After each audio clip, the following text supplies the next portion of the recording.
come from a, this replaces an HP 35 that was on my bench before. I'm not sure if you're familiar with it. Yeah, maybe not super specifically, but late 1980s HP spectrum analyzer that was pretty powerful for its day, but you know, that's functionality much more similar to kind of one of the entry-level Rigols, you know. Yeah. The power of this instrument is a little daunting, trying to figure out which windows have items. Yeah, absolutely. It took me an hour and a half to figure out where the heck the scan records were. Sorry about that. Well, we can walk through kind of the main things and hopefully get a good feel for all the ways I would do things, at least. That sounds great. I think first questions I had were these first questions in relation to the file organization and usage. And I use internal memory space. I think there's like a space set up for the, if I recall. Absolutely. So I guess I would start by saying you're using the EMI mode typically. Yeah, I think I will typically EMI mode. All right. So there's certainly, if we look into that file system, then use this here a little so you can follow along. There are, you know, all that really is in the local box. Often keep a USB stick here for files, and usually either place is really safe. If the box ended up coming in for service at one point, it would probably clear this out. So yeah, you need to have a way to move it, but you can usually move files between a USB stick and the local drive pretty simply. You can store as much as you want in the local drive. There's really plenty of room. The only difficult part was if you started there forever, you'd have to, at some point, have to copy it or move it. But I mean, you can copy whole directories, I think, from one to the other. So I guess that part is, I don't think it matters where you put it, as we're kind of aware where that is. Okay, and I know that if I do send it in for service, make sure I back up some other file just in case. Yeah, or maybe make a folder for yourself. Yeah, I made a folder for myself here, so that shouldn't get clobbered in either in a factory service or a software upgrade. If we replace the board in a factory service, it would get cleaned out. But okay, I guess I'd be wary of a firmware upgrade, but I guess I'm not certain what would happen. Okay, well it's good. Just there are sort of, if you up in the path, right, there's different modes too, right? So for instance, if you switch to general purpose mode, look for the same file, you might be able to find it right away because you're already in sort of you're down level in an EMI folder, or you're up in general purpose folder, right? The default path changes based on the mode the instrument's in. Okay. You can use this button here to kind of get back. Okay. And like all these here, like for example, let's take just one of the scan table files or whatever.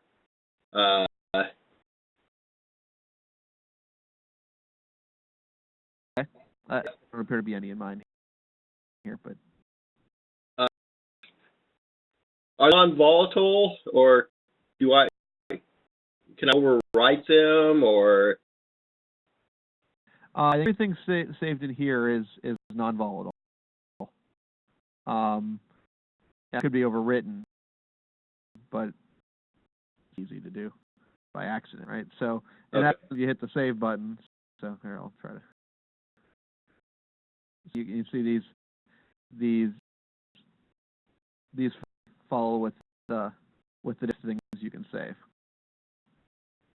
All right, so it's your measure data, corrections, images, limits, signal tables. Okay. Scan tables, right? So. Okay. Now, one thing that can be useful here is in the save menu, on the side, there's a function called quick path. Yeah, we set that up to my own set of paths or whatever. Yep, and I often on mine have it set to because the kind of work I do, I'd often set it to the memory stick. Yeah. And then I could just capture images to the memory stick whenever I want. Yeah, I would say I kind of use a memory. I have a little hub underneath my workbench, which sits behind me right here on my computer table, and I'll go between my Rigol scope to the thing to the hub, so I can quickly transfer stuff. I guess I could have a Ethernet connection, but I don't. So yeah. Yep. So the set up the path is that you get all those output saved kind of things automatically create a subdirectory then or something for all those. Different types. Yeah. No, I think it'll all put I believe what happens is that the quick button here on the panel will basically save the type of data you saved to the path location. Okay. So if you save a screen image, then that quick save button sort of does a new screen image to that same place. If you're saving data, it'll save measure data or other things. Okay. Okay. So let's say out of like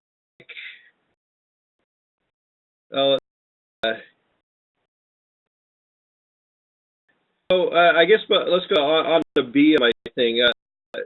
How to create a file very quickly, and then just the process of saving it. Sure. That's really nice, quick, easy. Yeah. So first, let's talk about where the files are and what they are. All right. I hit I hit recall, limit, file explorer, and in my limit preload it. There's files in here that have files for different things, depending upon your file. One thing you might need to do is set this to all files because they're okay. And then they're sort of named for. I didn't find my conducted emissions file in there, but I see what you're talking about. Yeah, so by class and by type. Yep. And then of course you can kind of recall your test. And now there's not much showing up here because that one is way down on the bottom rather than full span. So go ahead and change our frequency so we can see some of that.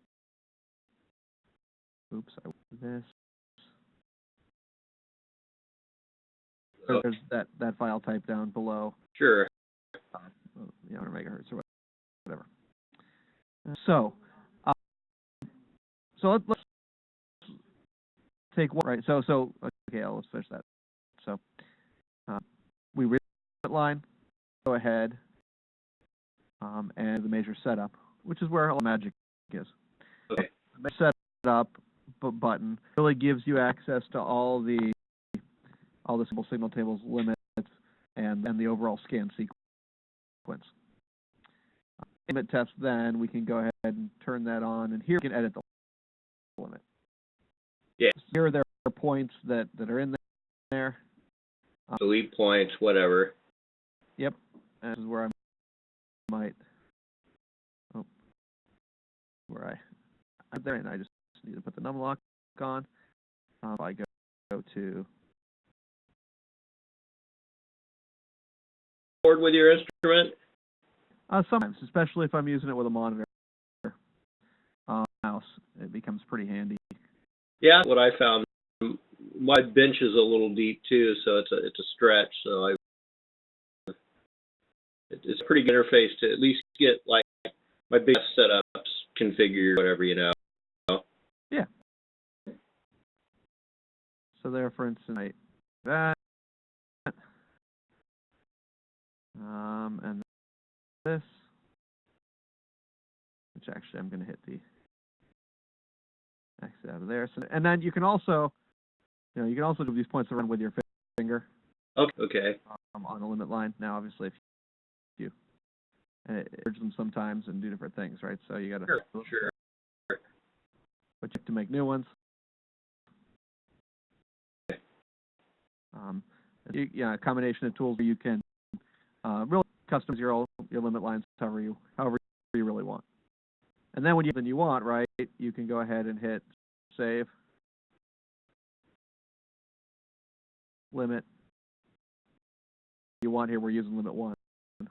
So okay. And then you can give it a name.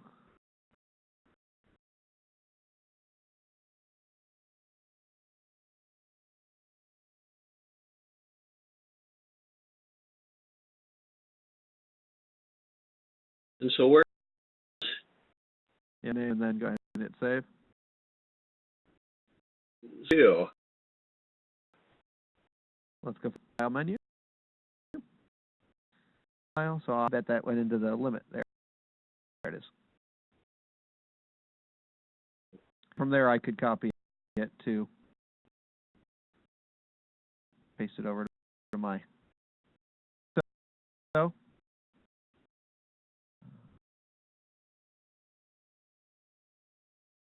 and use it like that.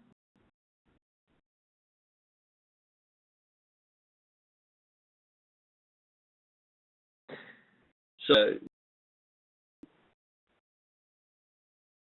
Go ahead. Direct it like, the save as command in Windows, like to where you can direct the path run manager easily. Not other than the quick save function, right? It's the quick save path to, my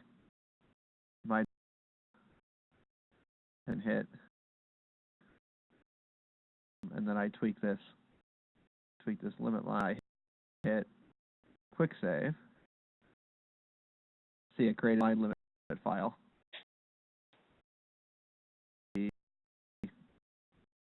Explorer.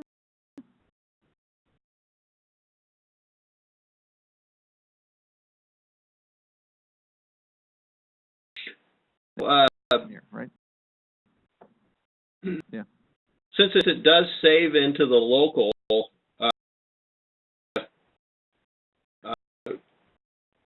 I gave them in a unique way, and I know what they are, and do send in for service or do a system upgrade. I just save off the local drive to a memory stick or whatever. Yep.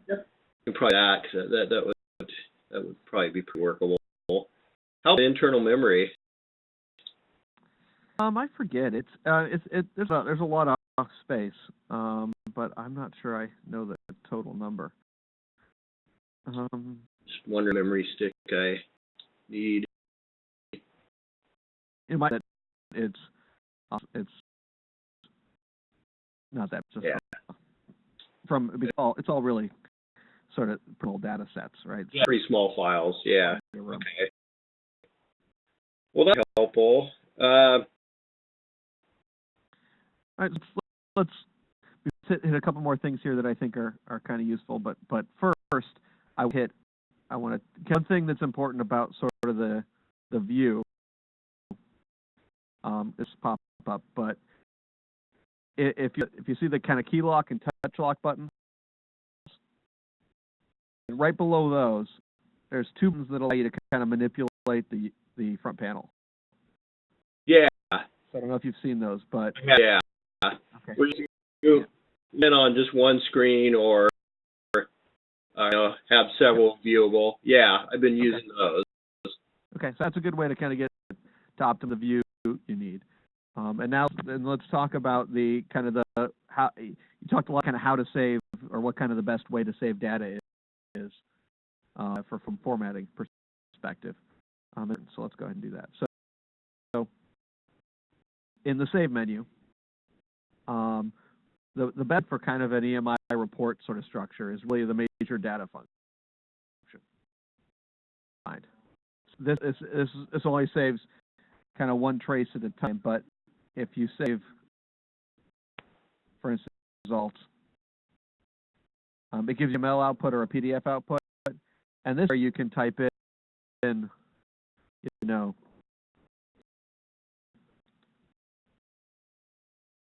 all the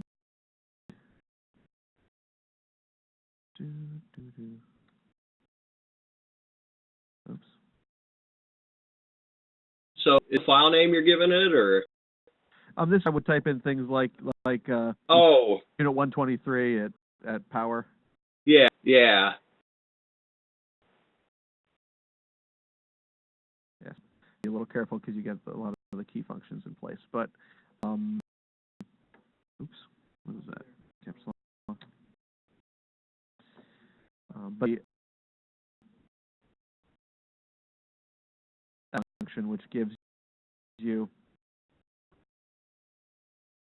a okay, so behind that it shows you note the temperature, testing place. Yep, you include some different data sets. Oh, you're in the other explanation. Yes. Client operator. Oh, okay, that's pretty cool. So that's one of that sort of information. When you save that, let's see if we've got that later. But that's got a lot. That's got your, include I think a fair amount of data. Includes a screenshot, includes the base, and your kind of other settings. What if you save as? Does it allow you to type in a path? I don't think I've ever tried actually typing in a path. Let's see.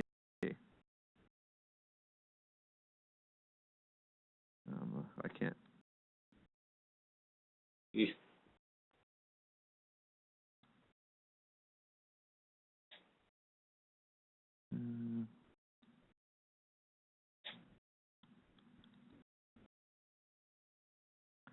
I think my keyboard's. Let's see.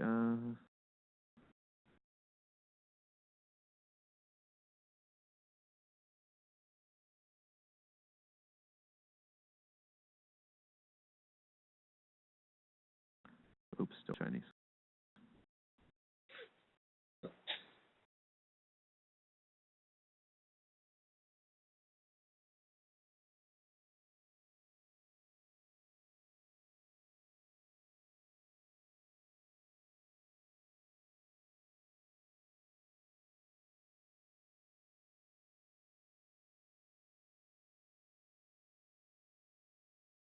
So let's take a look at what that did.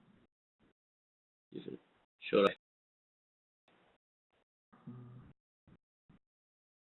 Let's see, it's probably your data folder.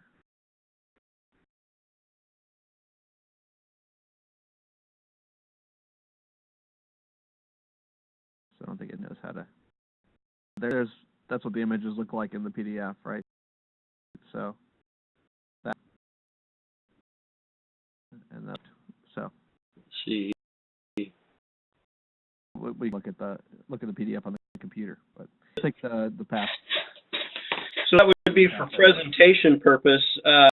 So what would I want to do to save the test for future whatever? Yeah, all the scan tables and the sweep tables and everything else. So I would use trace and state. The trace you need. So that gives you really all the data to kind of reset it.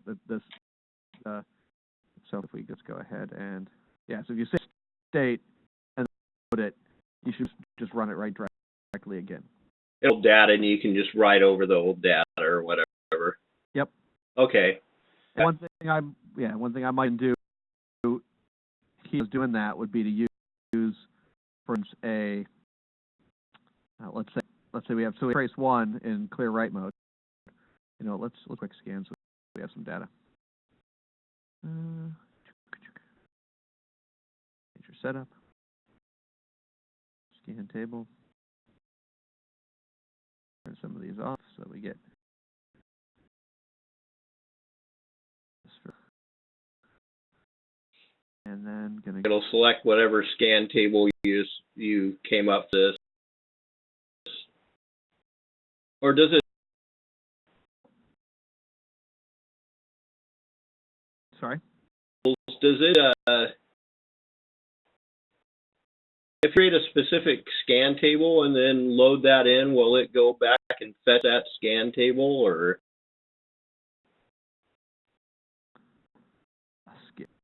So let's watch that. So we did one scan with a where am I at here? Mark on.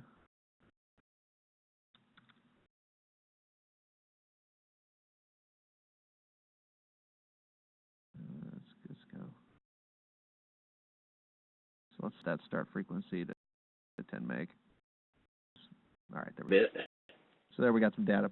So, for instance, if I was doing the same test again to kind of compare to this, right? Go into the trace menu and say, let's go ahead and set trace 1 to not update, and then 2 on. And so now we can go ahead and let's go ahead and hit file. Actually, no, save the trace.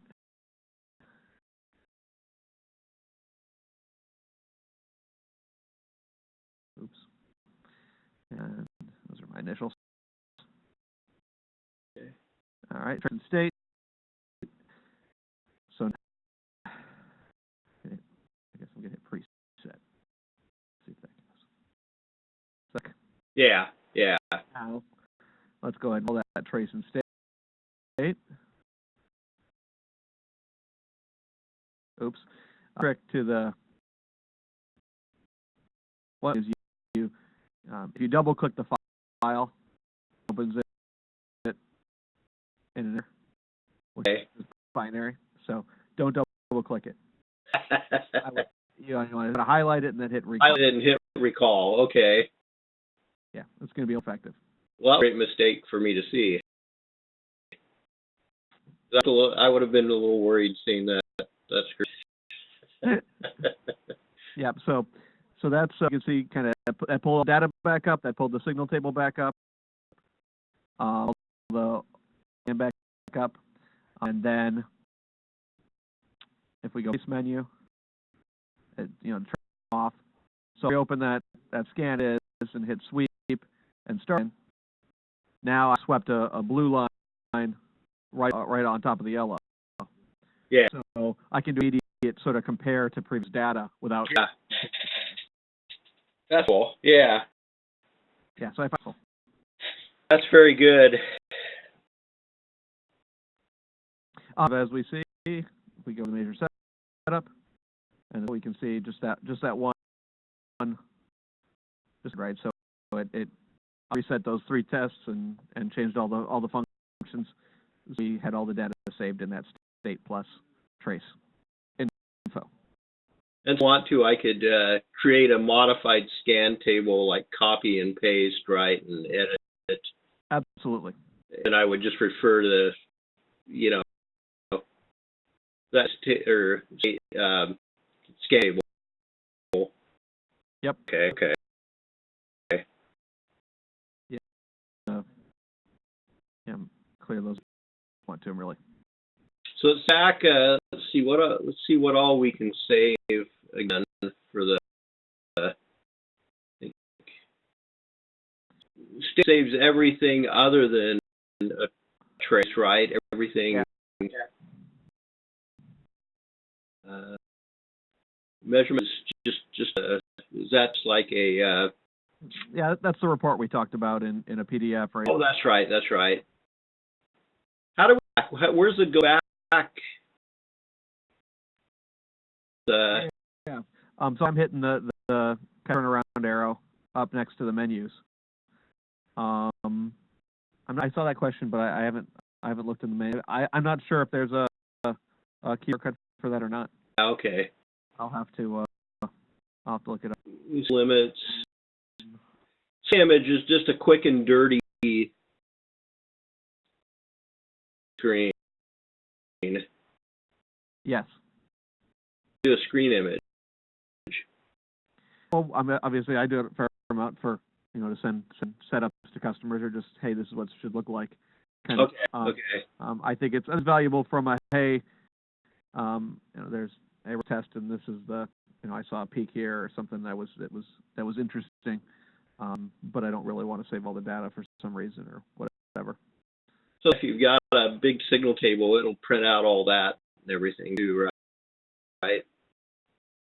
So I think the one thing about the measure data is I think it's limited to the one trace, right? So if you want to kind of look at how multiple traces are comparing, a screen image might be the best way to do, or a set of trace and state data. Limit to just one sweep trace. Okay. And that's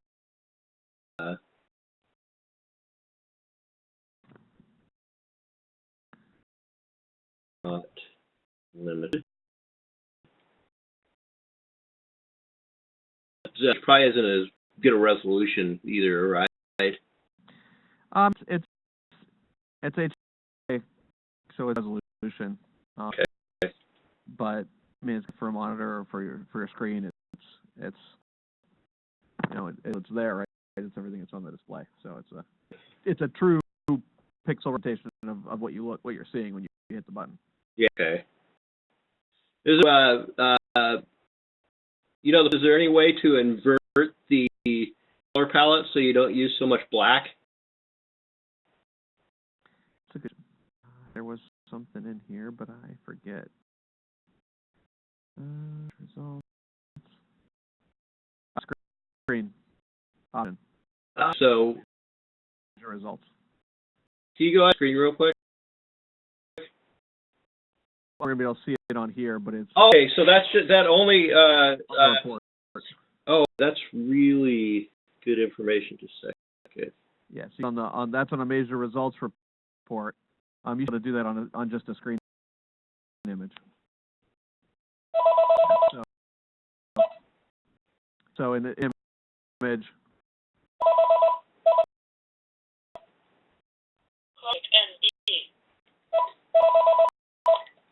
Of all the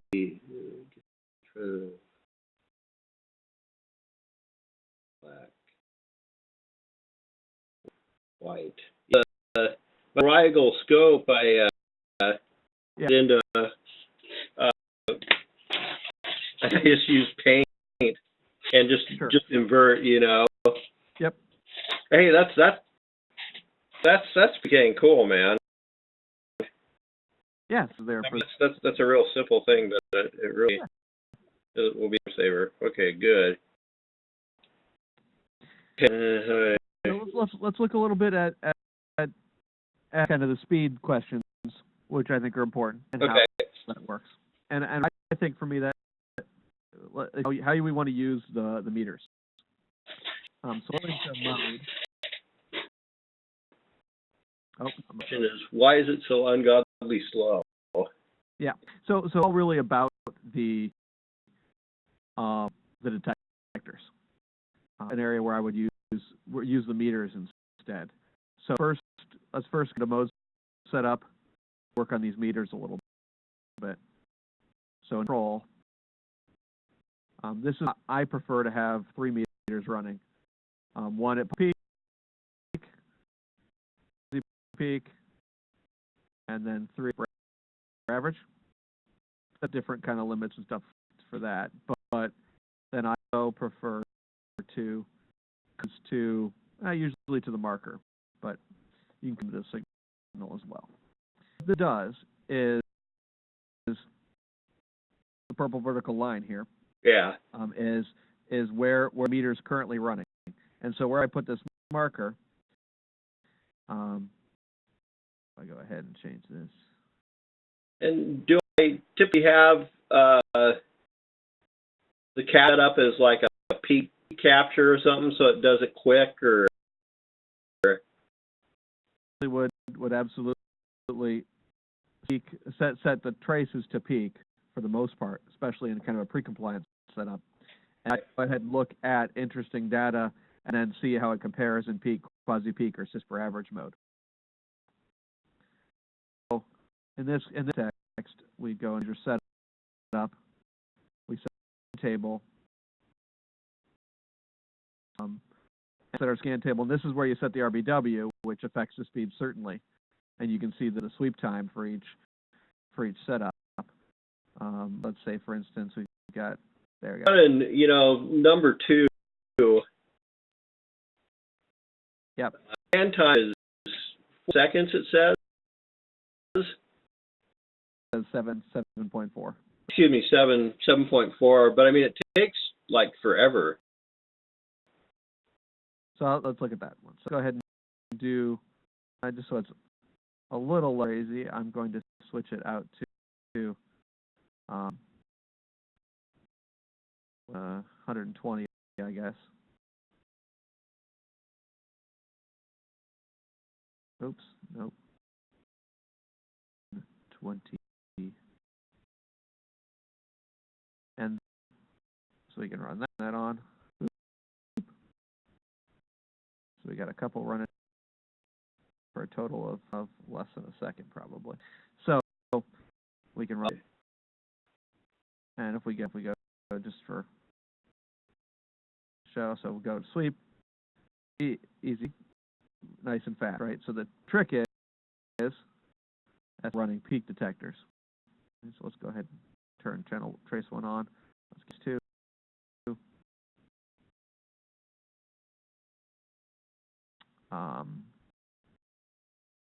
But so if we run, it's nice and fast as you'd expect. But if we use to let's go ahead and Or something like that. Well, even a CISPR average, we can turn that on.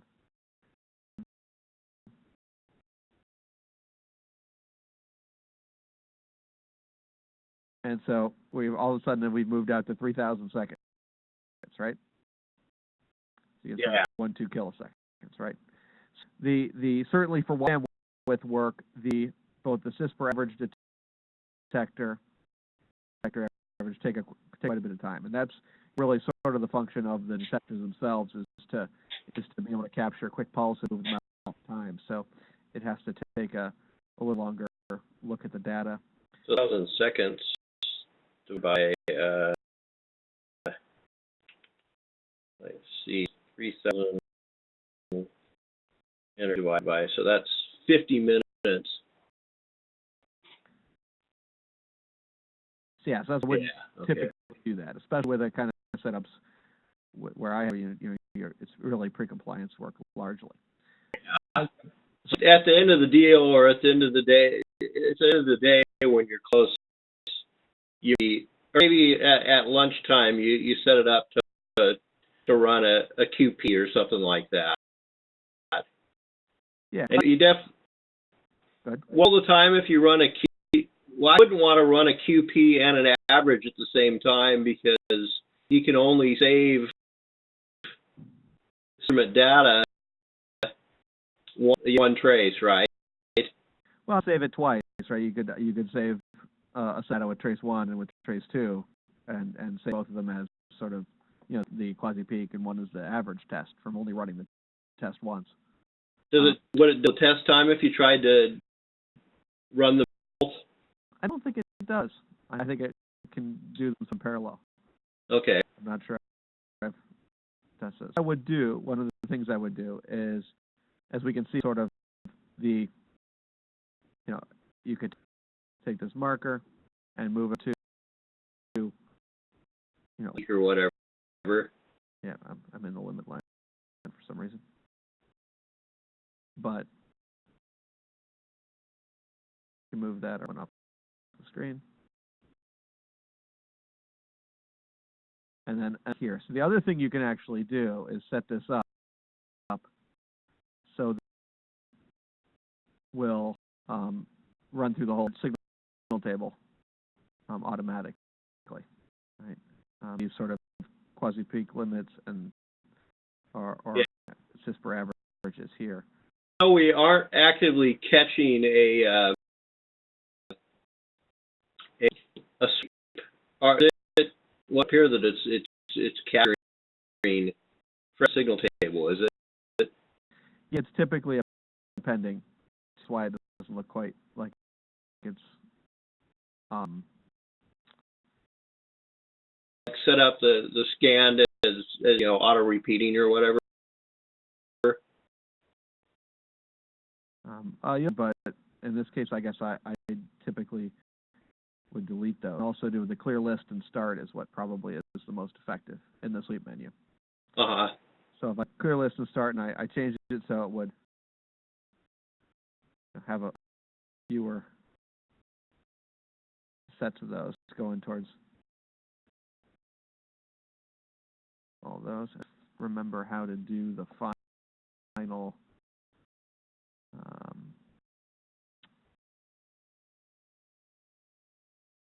I want to make it and do that automatically. Let's see if I can remember. Scan table.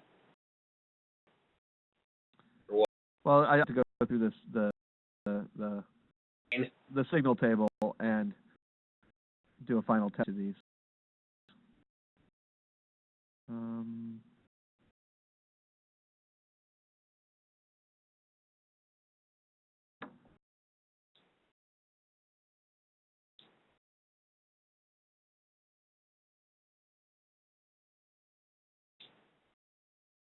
Yes, I forget how to do this exact second, so let's find out.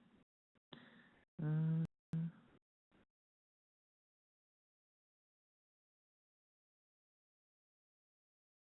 not in there.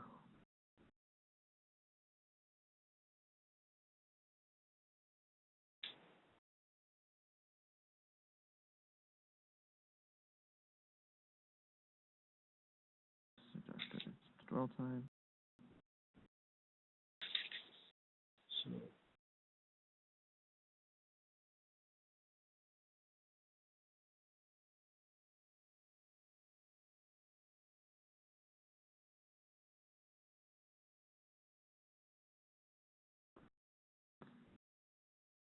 Marker.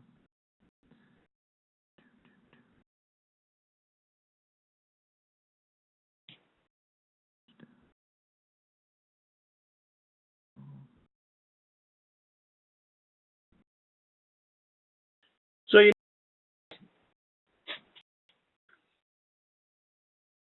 time is it showed one is like 4 there. Yep.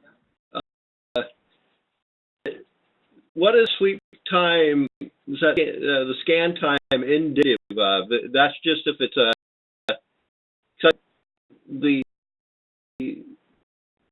if you do a quasi peak or whatever, it's much longer than that. So what is that scan time actually referring to? Yeah, that's really the peak time for the RBW in the span. Oh, so that's referring only to the peak. The peak. Yeah. Okay. Yep. This is what I want. All signals. So that's your setup window. Just measure and ask it to remeasure all the signals. And then to sweep, clear list and start. And it'll pick some peaks. And it'll go through a measurement at each point versus of each interesting peak at the quasi-peak point. Records numbers are Quasi-peak, yeah, okay. So this is the peak, quasi-peak, and CISPR average, which are the three measurements, 3 meter rather, at the frequency that's of interest. So what we're set up to do now in this mode is scan the frequencies of interest, and obviously scan the part ranges, lower peaks or items that go past the limit line. It pulls those frequencies into the signal table, and then it invests all the ones that appear in this table versus the 3 meters, which really gives you sort of the quasi-peak data and the CISPR average data at points I think are interesting based on the peak without having to scan the whole thing in quasi-peak mode. Or do like a rescan and then update it, wouldn't it? Yes, yeah. If you can also just do you can switch the mode to just remeasure. So it's most remeasure, and then when you hit sweep, it'll do another scan. It just goes through and remeasures all these. Yeah, continuously updating. Yeah, or you can do this meter, and then I'll give you just kind of continuous updates at the place where the purple line is. And couple here and move this way. Oh. Or tie markers, right? Cool. See.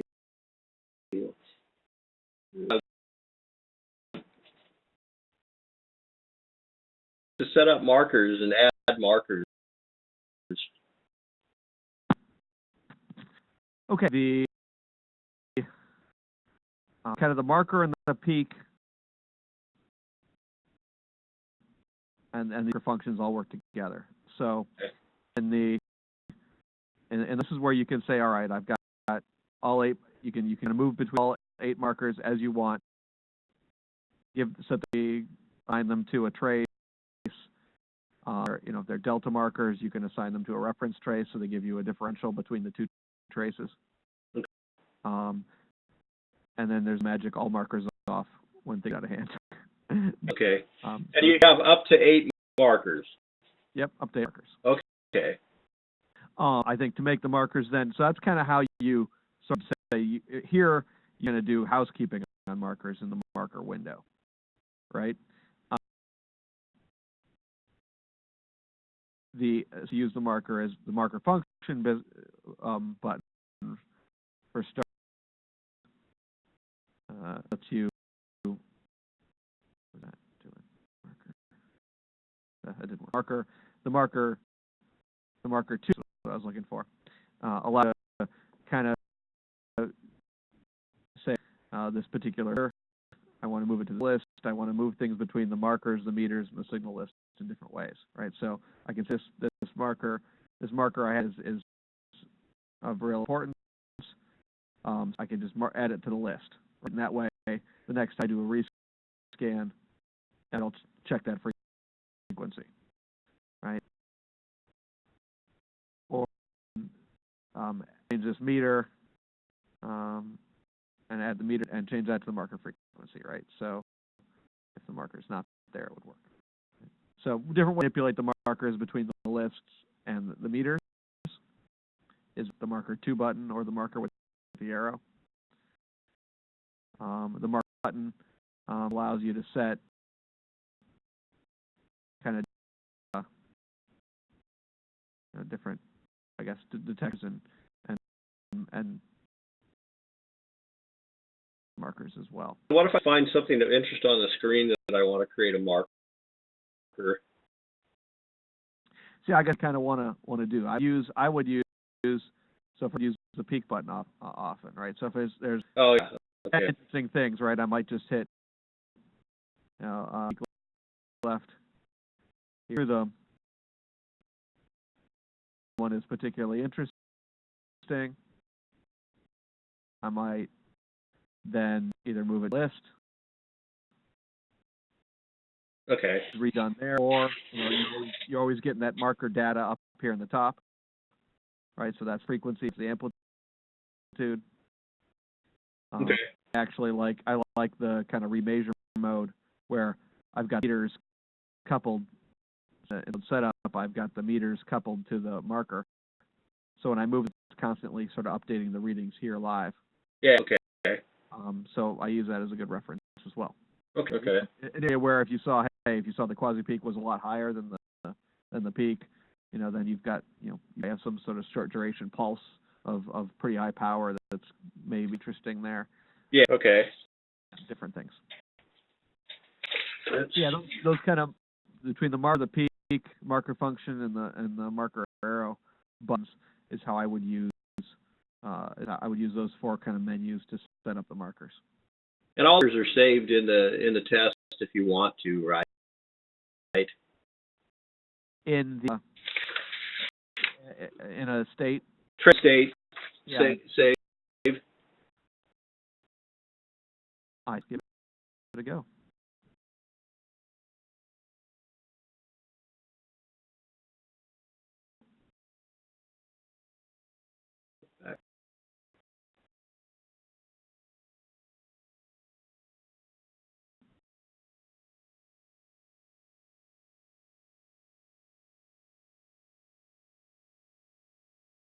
No, so it brought it on, but it didn't. I don't think put it in the same place. That's why you'd want to add it to the. So you have it there. Okay. You can have in the table that don't have markers. It looks like. Yeah, so that's one of the interesting things that's a little complicated, right? Is there set up in the table on your third page? It's set how it sort of decides how many peaks there are, how many signals there are, and signal of interest. So I usually do a reasonable number, and then use peak criteria and limit. So that as things get out of hand, as things get close to your limit line, it'll create signal values there as well. Okay. And then if I go ahead and run, so to section. Okay, yeah, there you go. Oh, that's kind of cool. It shows where you're out and stuff. That's kind of nice. Yeah. So that's how it. If you actually click on number 1, it'll show up as a marker, right? It'll run here green. Okay. That way, I would go in and couple the meter to the signal. I double click here. The meters on the right set up. Okay. Are kind of moving with that. Cool. Okay. I had a question to amplitude attenuation meter. Okay. So let's go to the amplitude menu. When you change sort of the combination of the weighter and the reference level here, it adjusts those values. They're correct internally. It'll that so that the numbers are right. So, right example, the preamp's off, which gives you 10 dB, as I remember. A little more than that, but the is that depending on the attenuator will change, right? So it doesn't necessarily, you don't see it all. If what you did there, you compensate, it automatically compensates for the amplifier on the instrument, right? Yeah, it'll change the right? If you really want the advantage of the amplifier, you should go to a place where you turn off the attenuator. You more range, right? You know, easiest to see how this functions in general purpose mode. Okay. It defaults at the 10 dB, or just in EMI mode, because typically you've got like an attenuator slash limiter. I think in all modes, the attenuator will kind of typically defaults to 10 dB just to protect the front end. So if you turn the amp on here, right away, you can see the reference level moved down and the attenuator went to 20 dB. Yeah, dB. So instrument, if you should be minus 30 dBm, and that's you to turn the attenuator off and have the preamp on, because protection for the front end in this mode, without it problem. So if you try to move this up, all right, let's turn the past went above minus 30, the attenuator turned on automatically to protect the front end. You can see. So and there it goes to minus 30. So I think fundamentally, I guess to me means that if goal is dynamic range or real looking at very small signals, the preamp is most valuable when the level is below minus 30. Okay. Turn the attenuator off. If you move this up, right, then what your amp and noise you're essentially giving away by the attenuator, because it just moves that signal back towards the noise floor, right? So as your and that's all because of your reference level. But if your signals are so high that you need to level up that high, then you really don't need the preamp, I guess. Yeah. So I guess what I'm asking too, though, is let's got like a 0 dBm signal or whatever. Sure. And the attenuator comes in and you turn on or off the preamp. Does that always read at 0 on the analyzer? You know what I'm saying? Yep. So if you put a 0 dBm signal in, here I don't have a cable, but 0 dBm signal in, and you change the attenuator, just it'll read the same value every time. Oh, it's just more of a internal protecting from the front end of the instrument. Yeah, it's like the front end, and it's really about dynamic range and where your noise floor is, right? Yeah. Later, it moves the noise floor up as you preamp. It moves the noise floor down, and as you move top reference level, it kind of affects the protection. So at the technician level, it's always going to read 0 regardless. But the more knowledgeable engineer level, you need to adjust. You need to be measuring in a certain way if you want to take advantage of that additional dynamic range. Summarizing the functionality, right? I think a way to summarize it, yes. Yeah, I wasn't sure if it offset readings by 10 dB or whatever, so I get it. And an engineer, I know how to optimize, a reading to get the most dynamic range and stuff. So good, that explains it. And then you can set your RBW to lower the noise floor as well. Yeah. And 4 different trace modes: clear write, average, max hold, min hold. And many of these, they have different detectors. Mm-hmm. Does it just what is kind of? Yeah.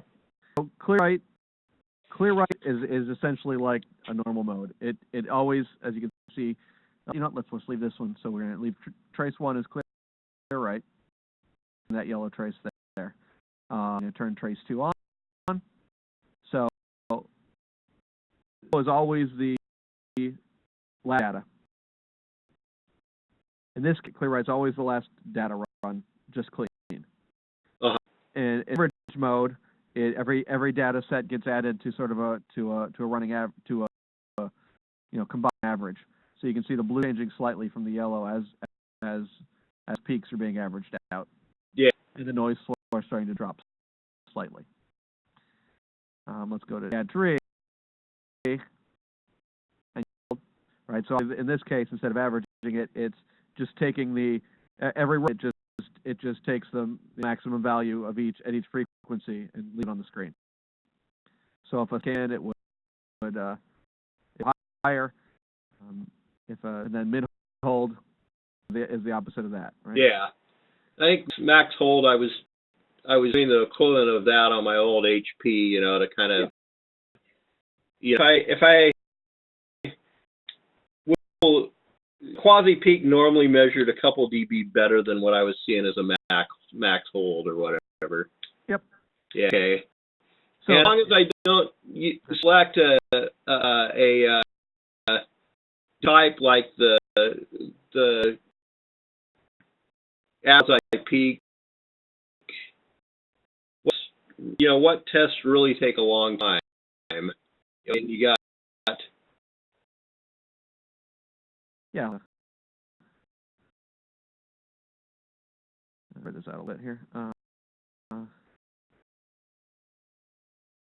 that much.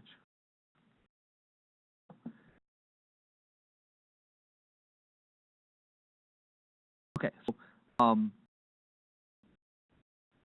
right, so the trip is essentially how it works with each time it adds another trace, how it combines those traces, right? Mm-hmm. The max, min, or the average, or just the normal. The trace detector is where it gets that data from.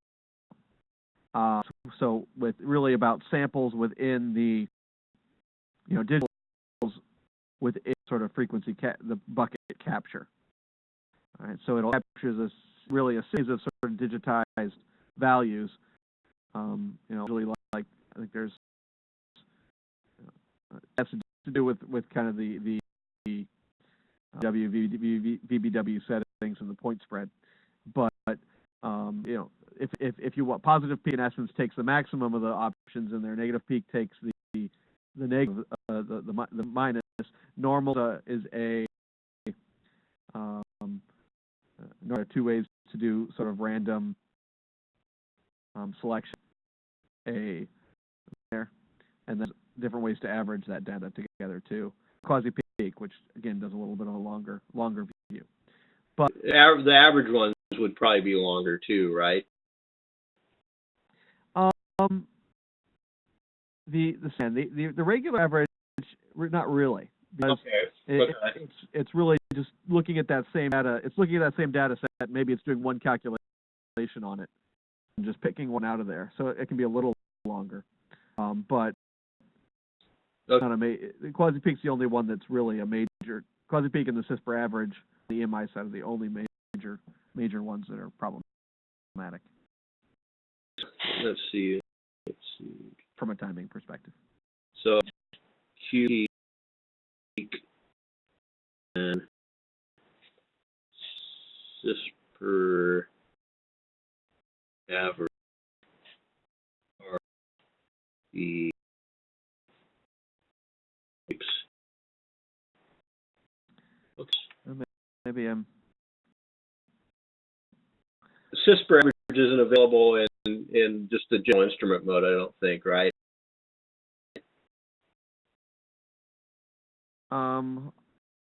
It is, I believe, but there might be a special way to do that. Hold on. I want to know what to avoid, so I'm not. Yeah. You start a sweep, that's taken forever. How do you stop it? Let's do for instance, in general purpose mode, right? If you go in with menu, on is the detect is the filter type. So this you from sort of 3 dB filters to 6 dB filters. Okay. And you can then test Yeah, they have different options for your RBW. It gives you the MI RBWs instead of the Okay. other ones. Affects your speed, obviously. But then you should be able to access the, I guess you can access these detectors anyway. The average voltage one does slow you down, because that's essentially CISPR. Pretty close. So let's go. But how do I stop the test in the middle? Because it seems like I've tried to do that before, and it like just freezes or something. Yeah, it's in the middle of a kind of a 30. I guess. Sort of. In this mode, I usually affect it by changing changing the settings, right?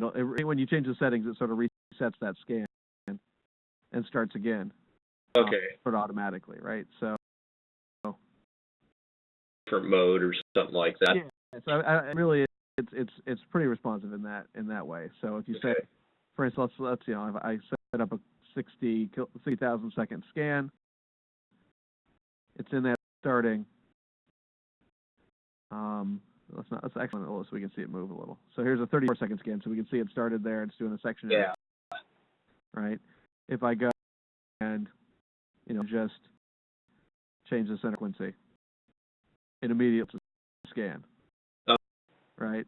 So really anything you change, it's really relevant. Oh. There's the scan in the middle, even if it's a forever scan. Okay. Sure, if it's been, yeah. It can be a little hard to tell if it's so long that you can never see a single segment, right? Because it's you're in second mode. And some be difficult. Peak in the average, or those are the options available in the clear right type or whatever? Yeah. They're both in clear right then. Yeah, it's really just what you do with the data. Clear range, max hold, or min hold. Okay. Is in essence what you do with the data you get out of the detector. So the peak is the quasi peak that's the parameter that the detector use, and there's two different averages though, right? RS average and not. There's voltage average. I think there are in the I mode, the average is perhaps an additional one. I don't think it's average voltage, but let's do that real quick. I'm getting really down to the nitty gritty end of my questions, so that's great, man. Yeah. Let's look at the. Yeah, so there's RMS average if you're in sort of normal mode, but systems. Yeah, that makes what sense. You want from an EMI perspective, yeah. That's okay. So let's see. Detectors, property, that's everything.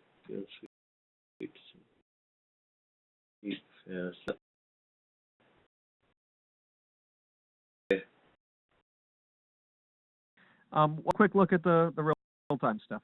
Yeah, we're to that point. That's it. We're getting out of here a little longer than an hour. I so appreciate this time, man. No worries. Only good instruments if we can help you use them. Yeah, I'm kind of missing my HP.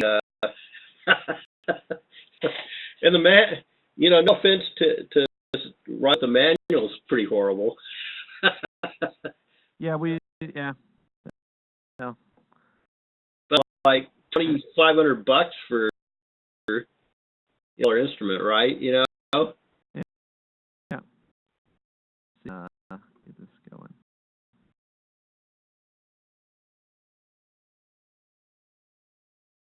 And so really, come on.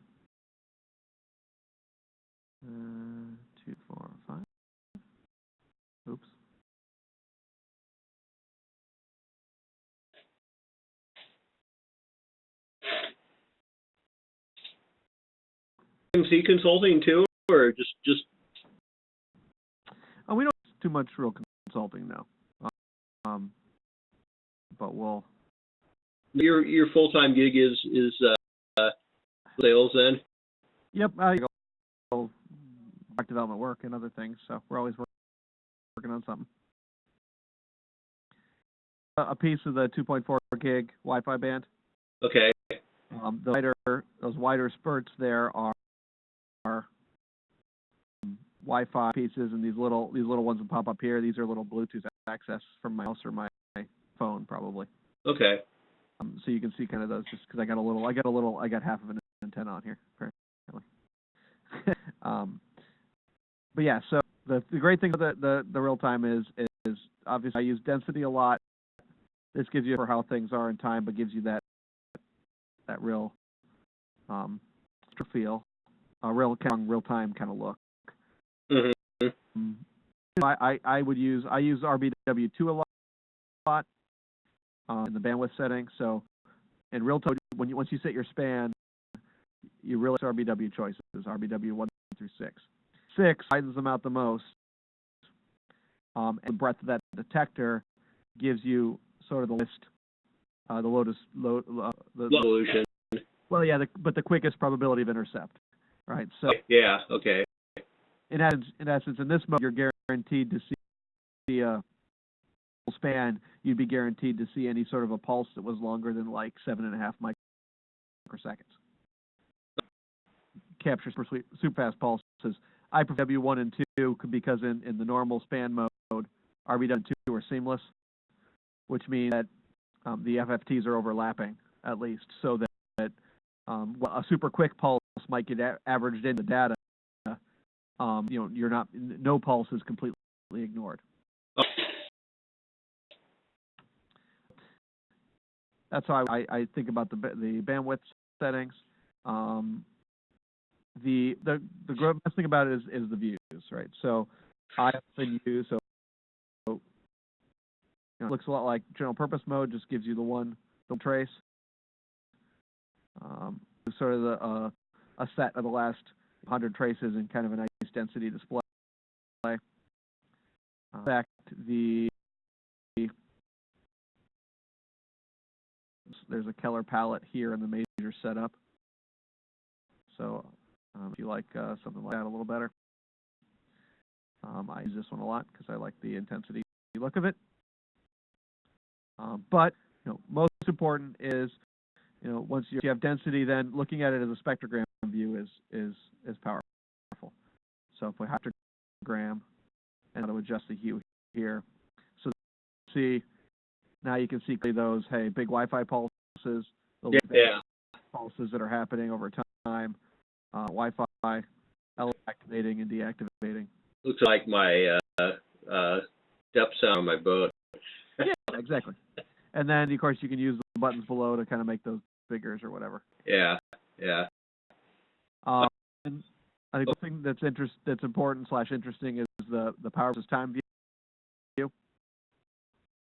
So this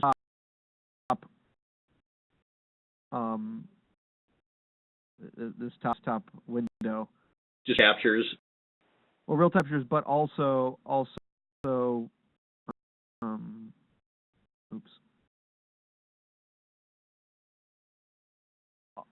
shows you what the time data looks like. Right? So let's see if I can ensure on the power. Actually, this is happening as yeah, chart is time. The bottom this is time. This one is spectrum, and then the waterfall over time deeper. But if you're looking at a time modulated signal, some kind of ultra wideband pulse, or amplitude modulated signal, or even an FSK that's going out of the detector's band, right? You bits in a time modulated signal here, so you can see how long these pulses are. We're at 3 milliseconds per division here, so you can see how long each pulse is, and kind of zooming out on sets of data activity that you think are important. Cool. Yeah, what kind of data you're looking at, that's I think relevant. So frequency in general purpose mode.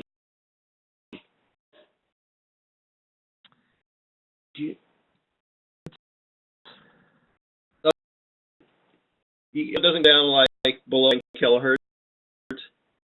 I think let's take a look. Just guess because I've got a problem that customer able to pass a line harmonic, and and it'd be nice to be able to resolve down to like 6 hertz. I know, but I'm always looking the specs, but yeah, no worries. So let's take a look at that one. Yeah, it seems it'll look at it. There is a below hertz. There's really a big roll off in the amplitude. Let's see if I can't miss.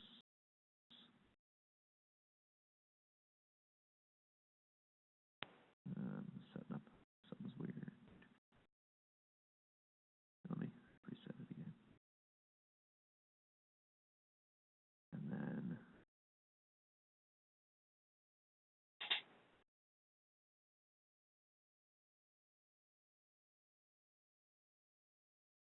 look at like a hertz regime here.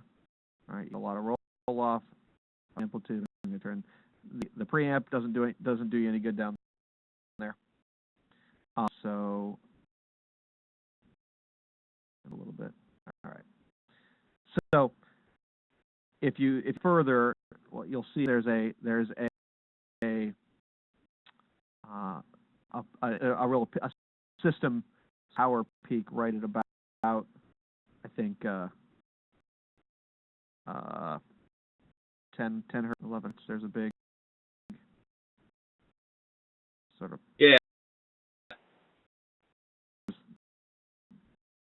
so that was the offset down here too. So I think that's actually really for a couple reasons not quite made to do this. So there's a little frequency offset and a bit of amplitude offset. If you could like to work in real time down here, the ability that your minimum span is hertz. be very liquid actually. But you can get, I think, data to let's center frequency 2.5 kilohertz. Amplitude off 15 dB.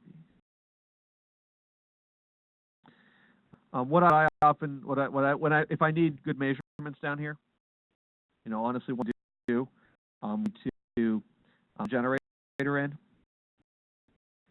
and bit at like 0 dBm or minus 30, and use a max hold trace to kind of capture that. Then create a correction table. Yeah, in essence, creating a correction table for the amplitude on the front end. Oh, that's good stuff to know. Yep. So it can do that. I've done some of that, and down here often look at conducted sort of emissions. I think you're saying right. You got some 6 hertz harmonics that are kind of low, and you can certainly see the signals as long as you have enough power to overcome the roll off. Yeah, which I would. I'd start with a current probe or whatever. Yeah. So, well, that's good, man. I think it's going to be very helpful. Good. To me. I appreciate it. So I'll get your hair. The recording, where does that live? We're gonna have to let it render here for a little. I should get an